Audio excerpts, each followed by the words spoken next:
Hello guys, വൈകുന്നേരം ചായക്കൊരു പഴംപൊരി ഉണ്ടാക്കിയാലോ എന്ന് പെട്ടെന്നൊരു തോന്നൽ. അപ്പോൾ നേരെ അടുക്കളയിലോട്ട് വന്നു, പഴമൊക്കെ കട്ട് ചെയ്തു, അതിന് വേണ്ട കൂട്ടൊക്കെ റെഡിയാക്കി. അപ്പോഴാണ് വീഡിയോ എടുക്കാമെന്ന് വിചാരിച്ചത്, അതുകൊണ്ടാണ് അത് മിസ്സായത്. അങ്ങനെ ഗ്യാസ് കത്തിച്ചു, അതിലോട്ട് എണ്ണ ചൂടാക്കാൻ വെച്ച്. അപ്പോൾ എണ്ണ ഇതാ നന്നായി തിളച്ച് വന്നു.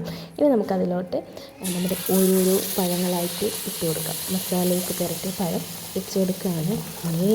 നല്ല തീയായിരുന്നു, അപ്പോൾ അതുകൊണ്ട് തന്നെ പെട്ടെന്ന് തിളച്ച് കിട്ടി. അപ്പോൾ അതങ്ങനെ ഒഴിച്ച് കൊടുക്കുകയാണ്. വൈകുന്നേരം ഒരു കട്ടൻ ചായയും പഴംപൊരിയൊക്കെ കഴിക്കാൻ അടിപൊളിയല്ലേ, നല്ലൊരു ഫീലാണ്.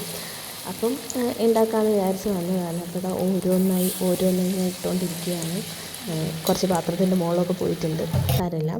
അങ്ങനെ ഒരു സൈഡ് നന്നായിട്ട് മൊരിഞ്ഞ് കഴിഞ്ഞ് അവൻ അടുത്ത സൈഡോട്ട് മറിച്ചിട്ടുകൊണ്ടിരിക്കുകയാണ്. അങ്ങനെ റെഡി ആയിട്ടുണ്ട്. അങ്ങനെ അടിപൊളി, നല്ല ടേസ്റ്റായിരുന്നു. പെട്ടെന്ന് ഉണ്ടാക്കിയതുകൊണ്ട് തന്നെ കുറച്ച് സമയം കൂട്ടൊക്കെ റെഡിയാക്കി വെച്ചാൽ അടിപൊളിയായിരിക്കും. പക്ഷേ ഞങ്ങൾ പെട്ടെന്നാണ് ഉണ്ടാക്കിയത്, പെട്ടെന്ന് കഴിക്കാൻ വേണ്ടി പെട്ടെന്ന് ഉണ്ടാക്കി. അങ്ങനെ നമ്മുടെ പഴംപൊരി ഇവിടെ റെഡിയായി വന്നിട്ടുണ്ട്. നല്ല എണ്ണയിൽ കിടന്ന് നന്നായിട്ട് മൊരിഞ്ഞുകൊണ്ടിരിക്കുന്നുണ്ട്. അങ്ങനെ നമുക്ക് അത് ഞാൻ കോരിയെടുത്തൊരു പേപ്പറിലോട്ട് വെച്ചിരിക്കുകയാണ്. കാരണം എണ്ണ അധികം വേണ്ട, പേപ്പറിലോട്ടാകുമ്പം എണ്ണ അങ്ങ് പെട്ടെന്ന് ഇതാവും. ഒന്ന് ജസ്റ്റ് ഒന്ന് പ്രസ് ചെയ്ത് കഴിഞ്ഞാൽ തന്നെ ആ എണ്ണ അങ്ങ് പോയിക്കോളും.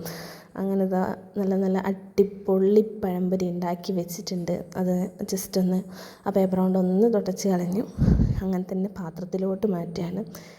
ഇവിടെ കട്ടൻ ചായയും അതുപോലെ തന്നെ നല്ല ചൂട് പഴംപൊരിയും റെഡി ആയിട്ടുണ്ട്.